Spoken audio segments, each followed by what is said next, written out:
Il a fait 2 pas avant de tomber dans une fosse. Le fond était jonché d'ossements blancs. Les parois environnantes étaient percées d'innombrables trous. Barnabé a d'abord voulu grimper en s'aidant des cavités. Mais la seconde d'après, il a réalisé que quelque chose n'allait pas, et s'est empressé de se cacher sur le côté. Le chien aboyait furieusement en haut, mais Barnabé lui a fait signe de se taire, car l'endroit était extrêmement dangereux. Dans les grottes, quelque chose semblait fixer l'homme. Il a lentement tourné la tête vers les profondeurs des cavités.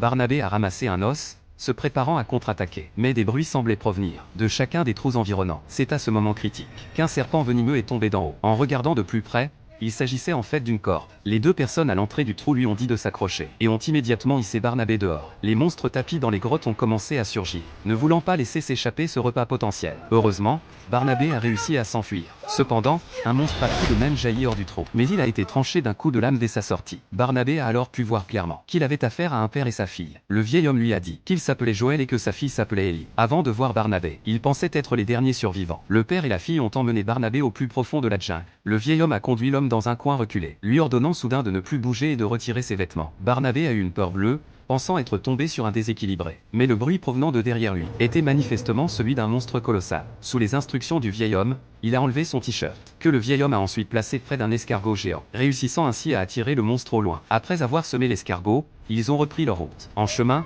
la jeune fille lui a appris à tirer à l'arc, et lui a donné des conseils de survie en milieu sauvage. Barnabé a fini par se séparer d'eux, puisqu'il devait toujours retrouver sa petite amie. Arrivé dans un bois, le chien a soudainement eu un comportement étrange. Puis il a couru se cacher sous un pédalo en forme de canard. Barnabé l'a suivi de près en lui disant de sortir immédiatement. C'est alors que d'innombrables tentacules ont surgi du sol,